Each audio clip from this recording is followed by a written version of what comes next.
أما بعد فأعوذ بالله من الشيطان الرجيم. بسم الله الرحمن الرحيم.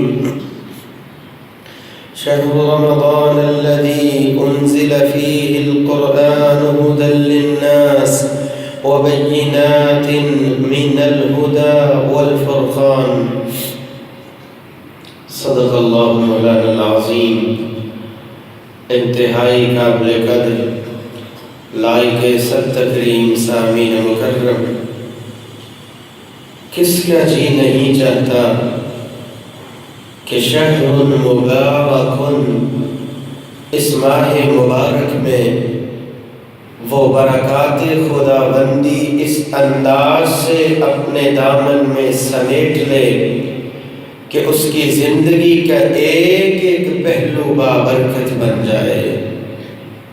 کس کا جی نہیں چاہتا کہ شہر عظیم، اس ماہ عظیم میں وہ عظمتیں اپنے دامن میں اس انداز سے سمیٹ لے کہ زندگی کے جمی معاملات میں وہ اخلاقی معاملات ہوں، معاشرتی معاملات ہوں، انفرادی معاملات ہوں، ملی اور اجتماعی معاملات ہوں، وہ زندگی میں ہر معاملے میں عظیم اور عظیم تر ہوتا چلا جائے۔ کس کا جی نہیں چاہتا کہ سید الشہور، مہینوں کے سردار اس مہینے میں اسے دنیا میں بھی ایمانی سرداری میسر آ جائے، اور جنتی سرداریوں کی تو کیا ہی بات ہے۔ سو مجھے کیا کرنا چاہیے کہ یہ دن بھر میری بھوک اور میری یہ پیاس، میرا یہ قیام، میرے یہ سجدے، میرا یہ رکوع، میری یہ تلاوت، میرا یہ ذکر میرے لیے برکت کا ذریعہ بھی بن جائے، عظمت کا ذریعہ بھی بن جائے، اور اللہ کے ہاں مقام و مرتبے اور شان کا ذریعہ بھی بن جائے۔ حاضرین مجلس، میرے معاشرے کی ریت اور پہچان تو یہی ہے، ہر شخص آگے بڑھنا چاہتا ہے۔ ذرا دنیا داری میں آ کر کے دیکھیے، ایک شخص جو خود بھی دعاؤں میں لگا ہوا ہے، کسی دوسرے سے بھی دعائیں کرواتا ہے، جی دعا کیجئے مجھے اچھی سی جاب مل جائے۔ جب یہ جاب ملی ہے آگے بڑھنا چاہتا ہے، جی 14 سکیل ہے 15 کی دعا کر دیجئے، جی 17 سکیل ہے مجھے تو 18 چاہیے، آگے بڑھنا چاہتا ہے، آگے نکلنا چاہتا ہے، اور یہ ترقی اور یہ سلسلہ جو آگے بڑھتا ہے اس کو تسلی بھی ملتی ہے، اس کو راحت بھی ملتی ہے۔ سلام پیش کرتا ہوں میں ایسی سوچ کو، ایسی فکر کو اور ایسے نظریے کو کہ یہ فکر لگ جائے، یہ سوچ مل جائے، آخر میں کیا کروں کہ میرا سکیل اور میرا رینک اور میرا مرتبہ اللہ کی نظروں میں اب ہو جائے۔ میں اللہ کی نظروں میں بڑا کس طرح بن سکتا ہوں، میں اللہ کی نظروں میں پیارا کس طرح بن سکتا ہوں، اور میرا درجہ اللہ کے ہاں کس طرح بلند ہو سکتا ہے۔ حاضرین مجلس، آج کی ہماری اس ملاقات میں، اس ماہ رمضان میں میں اس سوچ کو پیش کرنا چاہتا ہوں، اپنی اس سوچ کو پروان چڑھائیے۔ آخر میں اور آپ کیا کریں کہ میرا اور آپ کا درجہ اللہ کے ہاں بلند ہو جائے۔ آئیے دیکھیے اللہ کی کلام کی روشنی میں اور فرامین نبویہ کی روشنی میں مجھے اور آپ کو کیا کرنا چاہیے۔ ان کاموں کو میں اور آپ اگر اپنی زندگی میں اختیار کر لیں، اور کتنا ہی پیارا ہو کہ اس مہینے میں ان کاموں کو اس عزم کے ساتھ اختیار کیا جائے کہ رمضان ہو یا غیر رمضان ہو، یہ کام جو میرے لیے اللہ کے ہاں درجات کی بلندی کا ذریعہ ہے، مجھے ان کو اختیار کرنا ہی کرنا ہے۔ اللہ رب العزت ان کاموں کو اختیار کرتے ہوئے ہم سب کے لیے درجات کی بلندی کا ذریعہ بنائے۔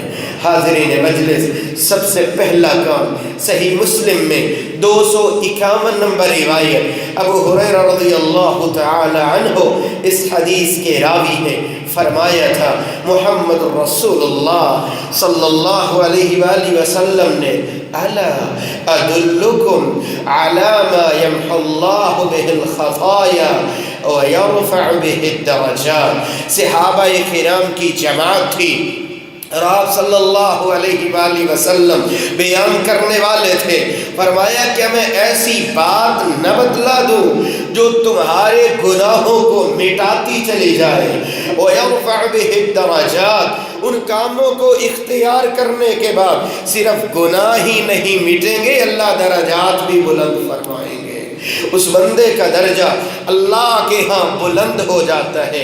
فرمایا کیوں نہیں اللہ کے نبی؟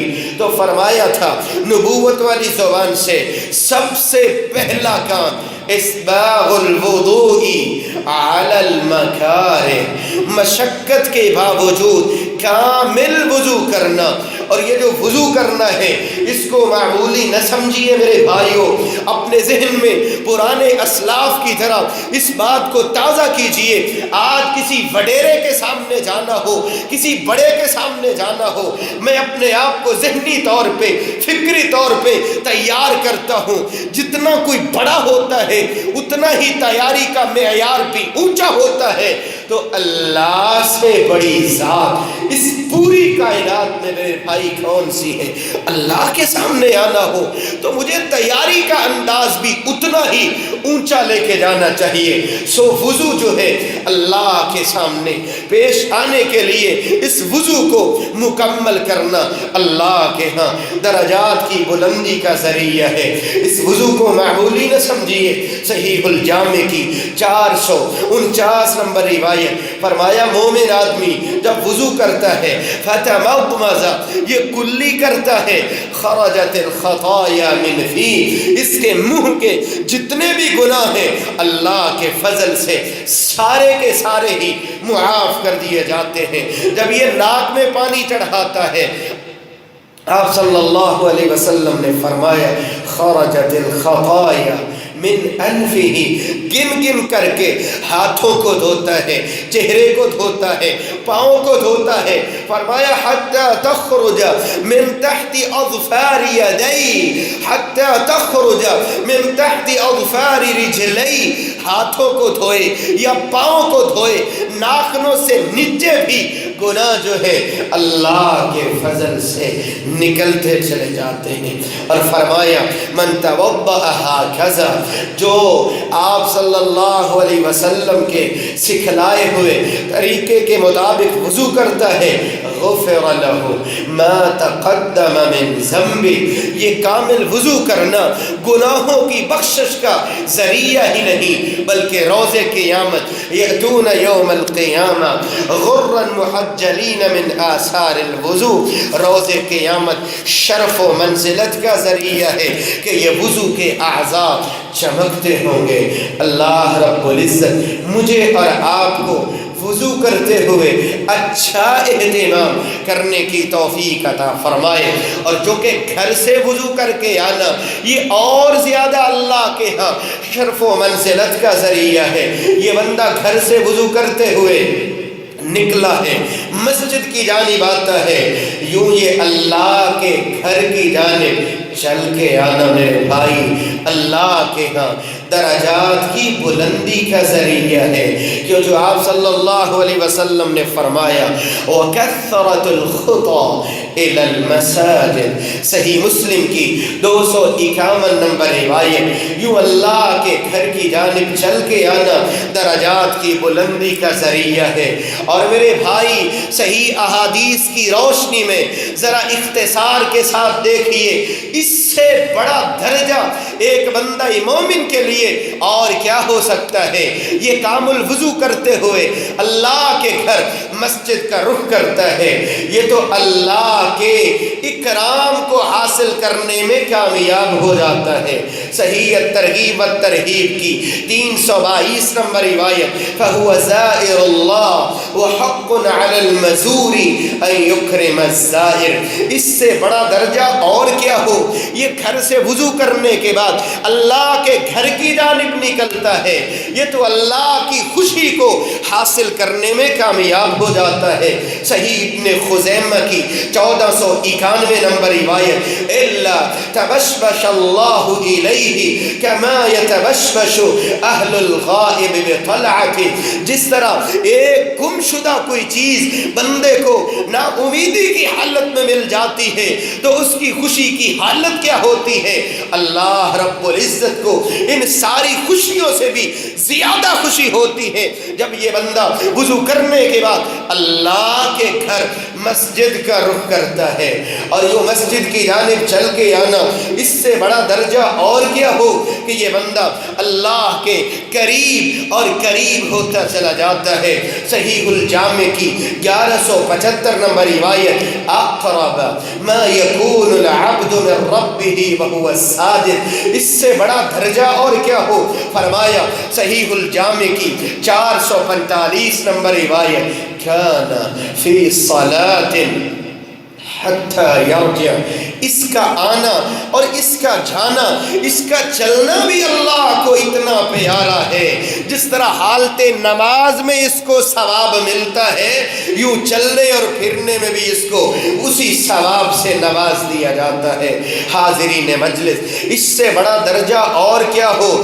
یوں مسجد کی جانب چل کے آنا۔ صحیح الجامع کی 6228 نمبر روایت، فَأَجْرُهُ كَأَجْرِ الْحَاجِ الْمُحْرِمِ۔ جس طرح اتنا لمبا سفر کرتے ہوئے کوئی بیت اللہ کا طواف کرتا ہے، جتنا ایک حاجی اور محرم کو ثواب ملتا ہے، اتنا مسجد کی جانب چل کے آنے والے کو ثواب سے نواز دیا جاتا ہے۔ حاضرین مجلس، یہ مسجد کی جانب چل کے آنا نہ صرف درجے کی بلندی کا ذریعہ، دیکھیے آپ صلی اللہ علیہ وسلم فرماتے ہیں، صحیح الجامع کی 2983 نمبر روایت، یہ تو فرشتوں کے استقبال کا ذریعہ ہے۔ فرمایا تقعد الملائکہ علی ابواب المساجد یوم الجمعہ۔ ایک تو وہ ہے جس کا استقبال کرنے کے لیے دنیا داروں کی لائن لگی ہوئی ہے، لیکن اس کے درجے اور اس کے مقام کا اندازہ تو کیجئے جس کے استقبال کے لیے بیٹھے ہوئے ہوں۔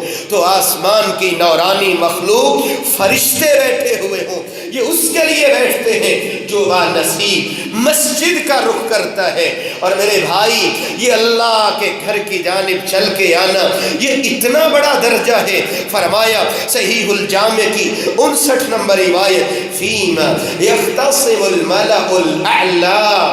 کون سا وہ بندہ ہے جس کے درجے کو دیکھتے ہوئے نورانی مخلوق فرشتے بھی رشک کرتے ہیں؟ جس طرح میرے معاشرے میں آج کا ایک نوجوان کسی اپنے بھائی کو دیکھے کہ اس کو اتنی بڑی جاب ملی ہے، اس کو اتنا بڑا عہدہ ملا ہے، اور وہ رشک کرتا ہے۔ رشک تو کرنا چاہیے، فلاں کو قرآن ملا ہے، کبھی مجھے بھی قرآن ملا ہو، میں راتوں کو اٹھ کر کے تہجد میں حالت قیام میں یوں قیام کرنے والا بن جاؤں۔ رشک تو کرنا چاہیے، فلاں کو مال ملا ہے، وہ دونوں ہاتھوں سے اللہ کی راہ میں لوٹانے والا ہے، کبھی مجھے بھی مال مل جائے تو میں اللہ کی راہ میں لوٹانے والا بن جاؤں۔ لیکن وہ بانصیب جو مسجد کی جانب چل کر کے آتا ہے، آسمان کے نورانی فرشتے بھی اس کے درجے کو دیکھ کر کے رشک کرتے ہیں۔ اتنے بڑے مقام سے اللہ رب العزت اس کو نوازتے ہیں، یہ اس کا درجہ اللہ کے ہاں اتنا بلند کر دیا جاتا ہے۔ اور میرے بھائی، صحیح الجامع کی 7898 نمبر روایت، ایک ایک قدم میزان حسنات میں اضافے کا ذریعہ، فَإِنَّمَا تُكْتَبُ آثَارُكُمْ، ایک ایک قدم گناہوں کو مٹانے کا ذریعہ۔ اور یہ مسجد کی جانب چل کے آنا، صحیح الترغیب والترہیب کی 3561 نمبر روایت، عذاب قبر سے نجات کا ذریعہ۔ اور عذاب قبر کے بعد آپ جانتے ہیں میدان محشر ہے جس کی ہولناکی اللہ رب العزت ہم سب کو محفوظ فرمائے۔ فرمایا تھا یہ لوگ آئیں گے جسموں سے ننگے، پاؤں سے ننگے، جس طرح دنیا میں آئے تھے اسی حاضرین مجلس فرمایا بشر المشائین فی الظلم بالنور التام یوم القیامہ۔ صحیح الجامع کی 2823 نمبر روایت، یہ جو مسجد کی جانب چل کے آیا، کہا اندھیرے میں چل کے آیا ہے، اس کو خوشخبری سنا دیجئے، روز قیامت کے اندھیروں سے اللہ رب العزت اسے نجات عطا فرماتے ہیں۔ اور مسجد کی جانب چل کے آنا، فرمایا فَهُوَ ضَامِنٌ عَلَى اللَّهِ۔ صحیح الجامع کی 3053 نمبر روایت۔ حضرات گرامی، آپ صلی اللہ علیہ وسلم نے فرمایا اگر تم چاہتے ہو آپ کے گناہوں کو معاف کر دیا جائے، آپ کا درجہ بلند کر دیا جائے، یوں گھر سے وضو کرنے کے بعد یہ اللہ کے گھر کی جانب چل کے آنا اللہ کے ہاں درجات کی بلندی کا ذریعہ ہے۔ اور تیسرا طریقہ فرمایا وانتظار الصلاة بعد الصلاة، ایک نماز پڑھی ہے اس بندے نے، دوسری نماز کے انتظار میں بیٹھا ہوا ہے، اللہ سے ملاقات کا انتظار، اللہ سے گفتگو کا انتظار، یوں جس کو یہ انتظار کی دولت مل جاتی ہے یہ کتنی بڑی سعادت ہے۔ فرمایا سبعۃ یظلہم اللہ فی ظلہ یوم لا ظل الا ظلہ، جس طرح میدان محشر میں روز قیامت اندھیرے میں چل کر کے آنے والے کو روشنی کی بشارت دی گئی، یہ بشارت ہے اس بندے کے لیے جو ایک نماز کے بعد دوسری نماز کے انتظار میں ہے، وَرَجُلٌ قَلْبُهُ مُعَلَّقٌ بِالْمَسَاجِدِ، جس کا دل لگتا ہے اللہ کے گھر مسجد میں لگتا ہے۔ فرمایا خوشخبری سنا دیجئے ان لوگوں میں سے یہ بھی وہ خوش نصیب ہے کہ روز قیامت جب کوئی سایہ نہیں ہوگا عرش الہی کے علاوہ، اللہ رب العزت اس بندے کو عرش الہی کے سائے سے نوازیں گے۔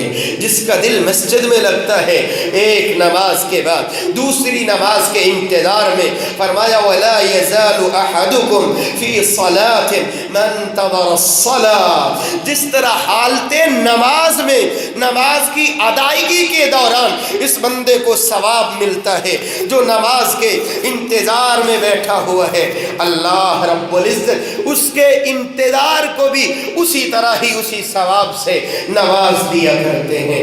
حاضرین مجلس، یہ بندہ مسجد میں آیا ہے، نماز کی ادائیگی کے لیے کھڑا ہوا ہے، فرمایا قدم سے قدم ملا لیجئے، یہ قدم سے قدم ملانا بھی اللہ کے ہاں درجات کی بلندی کا ذریعہ ہے۔ عائشہ رضی اللہ تعالی عنہ صحیح الجامع میں 1843 نمبر روایت کرتی ہیں، آپ صلی اللہ علیہ وسلم نے فرمایا من سد فرجة رفعه اللہ بها درجہ، یہ صفوں کو درست کرتے ہوئے پیار کے ساتھ، محبت کے ساتھ، مودت کے ساتھ، الفت کے ساتھ، اجتماعیت کا ثبوت دیتے ہوئے جو پاؤں کے ساتھ پاؤں کو ملاتا ہے رفعہ اللہ بها درجہ، اس کا پاؤں کے ساتھ پاؤں کو ملانا اللہ کے ہاں درجات کی بلندی کا ذریعہ بن جاتا ہے۔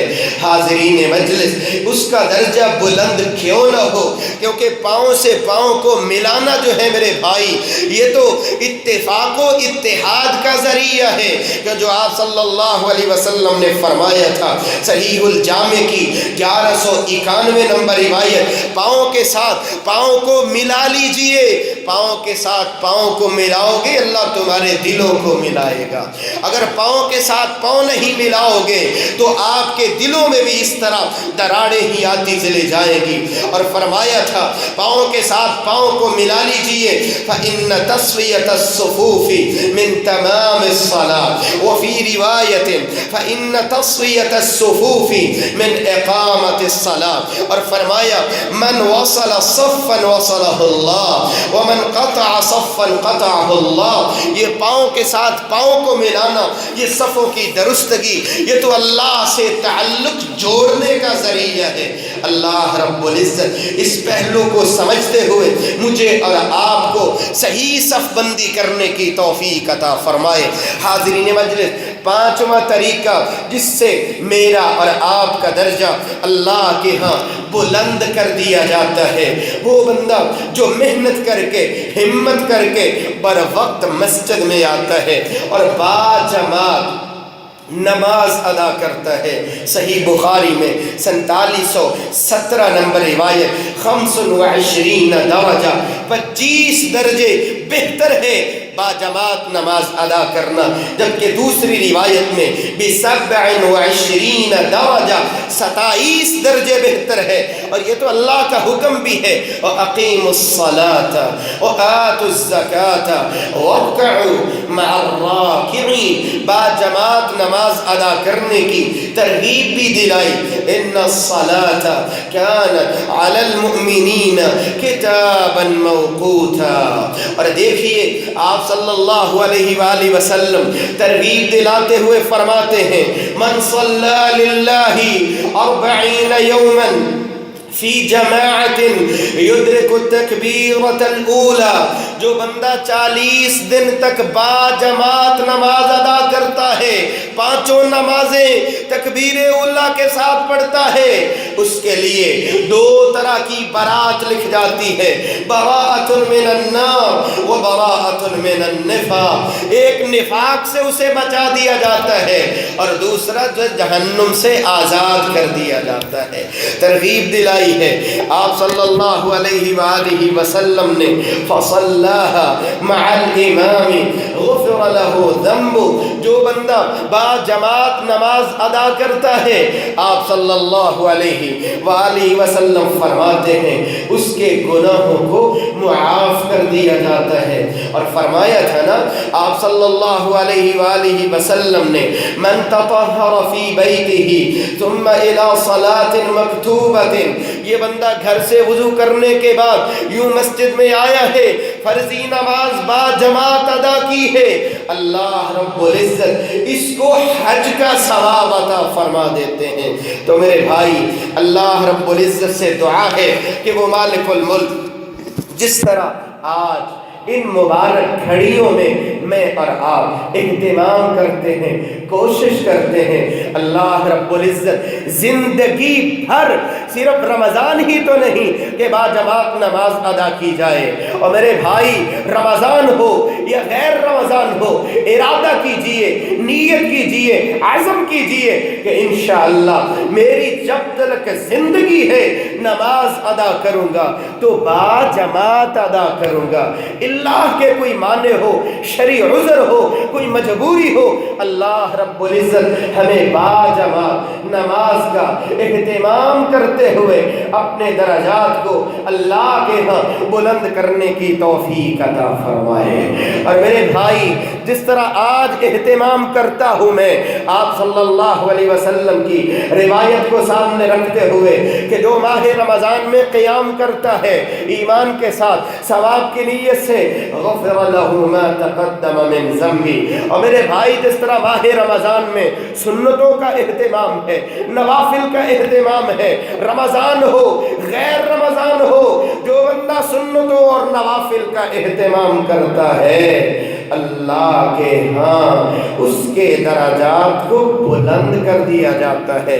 سیدنا مطرف رضی اللہ عنہ روایت کرتے ہیں، صحیح ترغیب الترہیب میں 392 نمبر روایت، من رکع رکعتا او سجد سجدتا رفع له بها درجہ، ایک رکعت پڑھتا ہے یا ایک سجدہ کرتا ہے، ایک ایک سجدے کے عوض اللہ اس کے درجات کو بلند کرتے جاتے ہیں۔ جبکہ صحیح الجامع میں 5741 نمبر روایت، ما من عبد يسجد لله سجدة الا رفعه الله بها درجہ، ایک سجدہ یہ بجا لاتا ہے، اس کا درجہ بھی بلند ہوتا ہے، اس کے گناہوں کو بھی معاف کر دیا جاتا ہے۔ اور ترغیب تو دلائی تھی نا آپ صلی اللہ علیہ وسلم نے، فجر کی سنتوں کی بات ہو، رکعت الفجر خیر من الدنیا وما فیہا، یہ دیکھنے میں تو 2 رکعتیں ہیں، پوری کائنات مل کر کے بھی ان 2 رکعتوں کا مقابلہ نہیں کر سکتی۔ ترغیب تو دلائی تھی نا، فرمایا من حافظ على 4 ركعات قبل الظهر و4 بعدها حرمه الله على النار۔ نماز ظہر سے پہلے 4 سنتیں اور بعد میں 4 رکعتیں اللہ رب العزت جہنم کی آگ کو اس پہ حرام کر دیتے ہیں۔ ترغیب تو دلائی تھی نا، اللہ اس بندے پہ رحم فرمائے جو نماز عصر کے فرضوں سے پہلے 4 سنتوں کا اہتمام کرتا ہے، اور فرمایا وَمَا يَزَالُ عَبْدِي يَتَقَرَّبُ إِلَيَّ بِالنَّوَافِلِ۔ حدیث قدسی ہے، اللہ رب العزت فرماتے ہیں جو بندہ یہ نوافل کا اہتمام کرتا ہے، یہ سنتوں کا اہتمام کرتا ہے، یہ اللہ کے قریب ہوتا چلا جاتا ہے۔ ایک وقت آتا ہے کہ اللہ کا محبوب بندہ بن جاتا ہے۔ اس سے بڑا درجہ اور کیا ہو کہ یہ رہتا تو زمین پہ ہو، یہ چلتا تو زمین پہ ہو، کہ یہ اللہ کا محبوب نظر بن جائے۔ حاضرین مجلس، 7واں کام جو میرے اور آپ کے لیے اللہ کے ہاں درجات کی بلندی کا ذریعہ ہے، ابو طلحہ رضی اللہ تعالی عنہ صحیح ترغیب و ترہیب کی 1661 نمبر روایت، فرمایا آپ صلی اللہ علیہ وسلم نے آیا تھا میرے پاس آنے والا جس نے آ کر کے مجھے یہ پیغام دیا من صلی علیک من امتک صلاۃ، وہ بندہ جو اللہ کے نبی صلی اللہ علیہ وسلم پہ ایک دفعہ درود شریف پڑھتا ہے، یہ ایک دفعہ درود سلام پیشتا ہے، اللہ رب العزت اس پہ 10 رحمتیں نازل فرماتے ہیں۔ اور یہیں پہ بس نہیں، 10 نیکیاں لکھی جاتی ہیں، 10 گناہ معاف کیے جاتے ہیں۔ فرمایا وَرُفِعَ لَهُ 10 درجات، پڑھا تو ایک دفعہ درود شریف ہے، اللہ رب العزت اس کے 10 درجے بلند فرما دیتے ہیں۔ اور یوں آپ صلی اللہ علیہ وسلم پہ سلام بھیجنا، یہ تو اللہ کے سلام کا ذریعہ ہے۔ وَمَن سَلَّمَ عَلَيْكَ سَلَّمْتُ عَلَيْهِ، اللہ کی رحمتوں کا ذریعہ ہے۔ صلی اللہ علیہ 10، آپ صلی اللہ علیہ وسلم کی شفاعت کا ذریعہ ہے۔ أَدْرَكَتْهُ الشَّفَاعَةُ يَوْمَ الْقِيَامَةِ، دکھوں اور مصیبتوں سے نجات کا ذریعہ ہے۔ اِذًا تُكْفَى هَمُّكَ، گناہوں کی بخشش کا ذریعہ ہے۔ وَيُغْفَرُ لَكَ ذَنبُكَ۔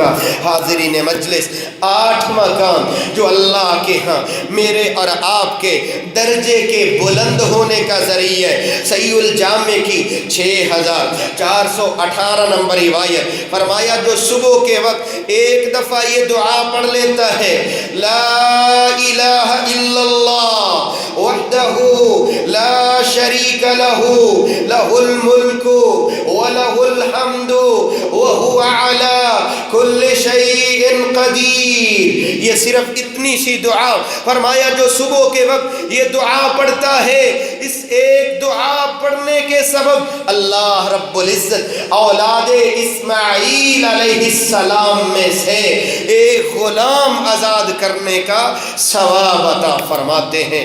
10 نیکیاں ملتی ہیں، 10 گناہ معاف ہوتے ہیں، اور اللہ رب العزت ایک دعا پڑھنے کے عوض اس کے 10 درجے بلند فرما دیتے ہیں۔ اور اگر صبح کو پڑھتا ہے شام تلک شیطان سے محفوظ کر دیا جاتا ہے، اور اگر شام کو پڑھتا ہے تو صبح تلک اللہ رب العزت یہ نیکیاں اور درجے بلند کرنے کے ساتھ ساتھ صبح تلک شیطان سے اس کو محفوظ فرما لیتے ہیں۔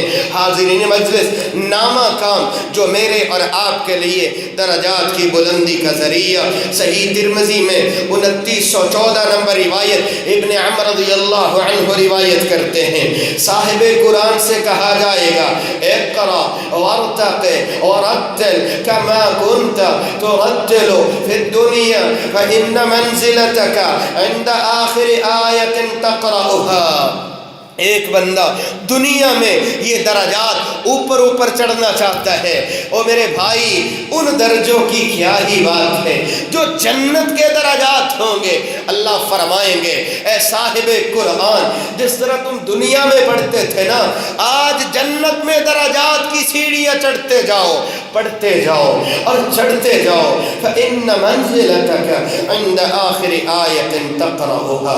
تو میرے بھائی ایک طالب علم کی حیثیت سے پیغام دینا چاہتا ہوں. یہ ماہ رمضان جو ماہ صیام بھی ہے، جو حقیقت میں ماہ قرآن بھی ہے.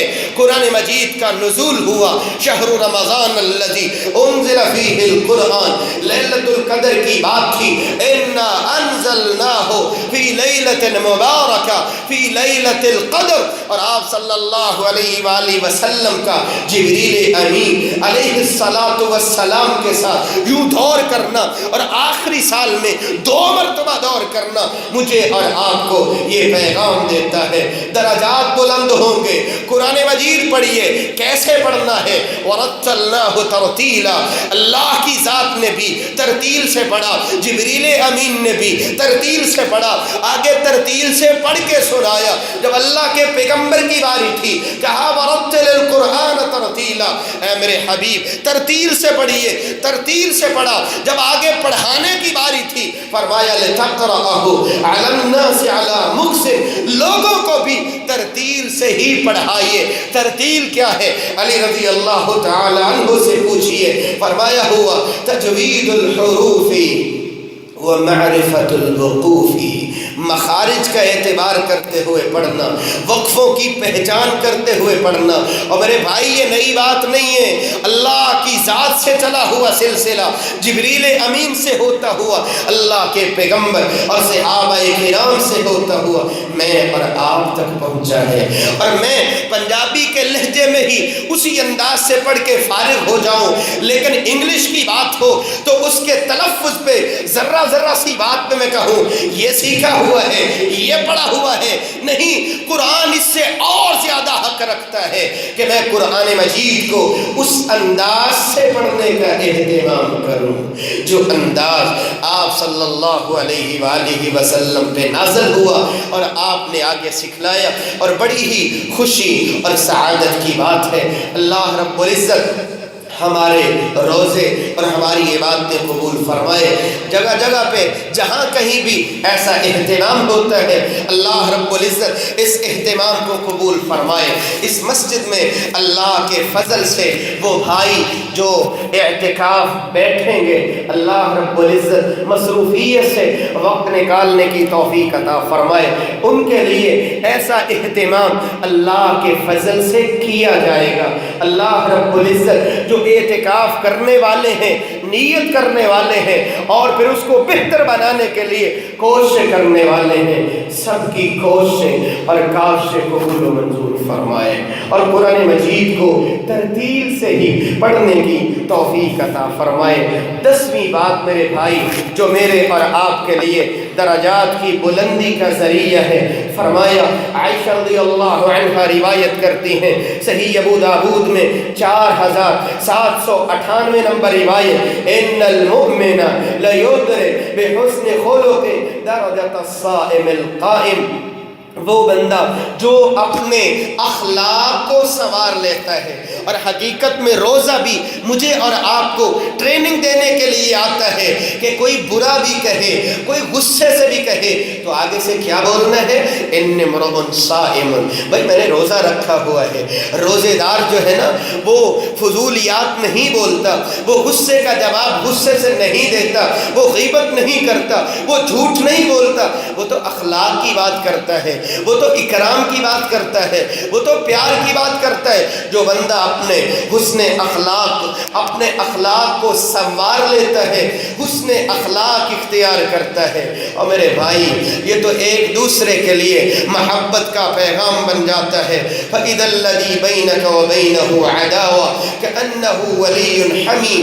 یہ اپنے اخلاق کو سنوارنا یہ تو میرے اور آپ کے لیے ایمان کا ذریعہ ہے. اکمل المؤمنین ایمانا احسنهم خلقا. یہ تو اللہ کے ہاں فضیلتیں لینے لینے کا ذریعہ ہے۔ افضل المؤمنین ایمانا احسنهم خلقا، یہ تو بہت بڑی نیکی ہے۔ البر حسن الخلق، اچھا بولنا یہ تو اللہ کی اطاعت کا ذریعہ ہے۔ وقولوا للناس حسنا، اپنے اخلاق کو سنوارنا یہ تو اللہ کے پیغمبر کے تقرب کا ذریعہ ہے۔ ان من احبکم الی واقربکم منی مجلسا یوم القیامہ احاسنکم اخلاقا، یہ تو جنت میں داخلے کا ذریعہ ہے۔ سئل رسول اللہ ان اکثر ما يدخل الناس الجنہ، جنت میں کیسے لوگ جائیں گے؟ فرمایا ایک تقوی ہے اور دوسرا حسن اخلاق ہے۔ یہ تو جنت میں بہت ہی اعلیٰ درجہ لینے کا ذریعہ ہے۔ فرمایا وَبِبَيْتٍ فِي أَعْلَى الْجَنَّةِ لِمَنْ حَسُنَ خُلُقًا۔ حضرات گرامی، 11واں طریقہ، جو بندہ تواضع اختیار کرتا ہے، اپنی میں نہیں رہتا، اپنی اکڑ میں نہیں رہتا، انانیت میں نہیں رہتا۔ فرمایا وَمَا تَوَاضَعَ أَحَدٌ لِلَّهِ الا رفعہ اللہ، جو جتنی تواضع اختیار کرتا ہے، جتنا اپنے آپ کو گرا لیتا ہے، اللہ رب العزت اتنا اس کا درجہ بلند فرما دیتے ہیں۔ کیا مطلب؟ پوچھا تھا نا حضرت عباس رضی اللہ تعالی عنہ سے، پوچھنے والے نے آپ بڑے ہیں یا اللہ کے نبی صلی اللہ علیہ وسلم بڑے ہیں؟ کتنا پیارا جواب دیا۔ فرمایا عمر میں تو میں بڑا ہوں لیکن مقام اور شان میں اللہ کے نبی بڑے ہیں۔ کبھی میری اور آپ کی زبان پہ بھی ایسے جملے آ جائیں، عمر میں تو میں بڑا ہوں، اخلاق میں میرا بھائی مجھ سے اعلیٰ ہے، عمر میں تو میں بڑا ہوں، علم میں میرا بھائی مجھ سے اعلیٰ ہے، عمر میں تو میں بڑا ہوں، عمل میں میرا بھائی مجھ سے اعلیٰ ہے۔ اپنے مسلمان بھائی کو اپنے سے اعلیٰ سمجھنا اور اپنے سے بہتر سمجھنا، جو ایسی سوچ بنا لیتا ہے، اللہ رب العزت کی جانب سے اس کے درجات بلند کر دیے جاتے ہیں۔ اور جو بات کرتا ہے، خوبصورت بات کرتا ہے، اچھی بات کرتا ہے اپنی زبان سے، فرمایا ان العبد لیتکلم بالکلمہ من رضوان اللہ، اللہ کی رضا کے لیے چھوٹے سے چھوٹا بول بھی بولا گیا ہو، اس بندے کو تو اس کی خبر نہیں ہوتی، لیکن اس ایک جملے کی وجہ سے اللہ رب العزت اس کے درجات بلند کر دیتے ہیں۔ اس لیے جو بھی بولا جائے سوچ سمجھ کر کے بولا جائے، جو بھی بولا جائے کسی کو آخرت کی یاد دلانے کے لیے بولا جائے، کسی کی زندگی سنوارنے کے لیے بولا جائے۔ اور آخری بات میرے بھائی، وہ بندہ جو سلام کو عام کرتا ہے، اس کا یہ سلام کو عام کرنا درجات کی بلندی کا ذریعہ بن جاتا ہے۔ وآخر دعوانا ان الحمد للہ رب العالمین۔ الحمد لله على إحسانه والشكر له على توفيقه وامتنانه، أشهد أن لا إله إلا الله وحده لا شريك له تعظيما لشانه، وأشهد أن محمدا عبده ورسوله الداعي إلى رضوانه، أما بعد فأعوذ بالله من الشيطان فإنه عدو للإنسان۔ اللہ رب العزت ہم سب کا اس ماہ مبارک میں صیام، روزے رکھنا، قیام کرنا، تلاوت کرنا، ذکر کرنا قبول و منظور فرمائے۔ اور جہاں جہاں بھی مسلمان اس کوشش میں لگے ہوئے ہیں کہ اللہ رب العزت انہیں معاف فرمائے، مالک الملک حقیقی معنوں میں ہمیشہ ہمیشہ کے لیے مغفرت اور بخشش ان کے نام کر دے۔ مالک الملک یہ تیرا فیصلہ ہے، وَذَلِكَ كُلَّ لَيْلَةٍ وَلِلَّهِ عُتَقَاءُ مِنَ النَّارِ۔ تیرے نبی نے یہ فرمایا تھا کہ اللہ رب العزت ماہ رمضان میں ہر رات جہنم سے لوگوں کو آزاد کرتے ہیں۔ اے اللہ ہمارا نام بھی ان بانصیب اور خوش نصیب لوگوں میں شامل فرما کہ جن کے نام جہنم سے آزادی لکھ دی جاتی ہے۔ اور یہ کوششیں اور کاوشیں ہیں کہ اس فکر کو عام کیا جائے، کہ ہمیں یہ فکر لگ جائے کہ یہ زندگی عارضی ہے۔ اسی کوشش میں یہ درس و دروس کا سلسلہ جو میرے بھائی مختلف مساجد میں جاری ہے، اللہ رب العزت کوششیں کرنے والوں کو قبول فرمائے۔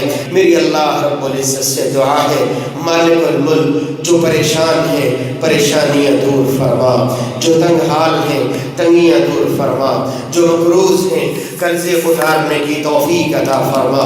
ہسپتالوں میں، گھروں میں، جہاں جہاں بھی مسلمان بیمار ہیں کاملہ عاجلہ شفا عطا فرما۔ اے میرے مالک دین اسلام کا بول بالا فرما، ملک پاکستان کی سرحدوں کی حفاظت فرما، اور جو ظاہر معمور ہیں ان کے گھروں مال و جان اور اولاد میں برکت عطا فرما۔ اے میرے مالک جو حقیقت میں روزے کو مکمل کرنے کے تقاضے ہیں، قیام کے تقاضے ہیں، ہم وہ تقاضے پورے نہیں کر سکتے، اے اللہ جیسا بھی ہے اپنے فضل سے، اپنے کرم سے، اپنی عنایت سے تو قبول فرما، اپنی رحمت سے قبول فرما، شرف قبولیت سے نواز، درجات کی بلندی کا ذریعہ بنا، توشہ آخرت بنا، ذریعہ نجات بنا۔ جب تک رکھنا ایمان کے ساتھ رکھنا، اور جب بھی بلانا ایمان کی خوبصورت کیفیت میں بلانا، عذاب قبر سے بچاتے ہوئے جنت الفردوس میں اپنے دیدار کا مستحق بنانا۔ سبحان ربک رب العزت عما یصفون وسلام علی المرسلین الحمد للہ۔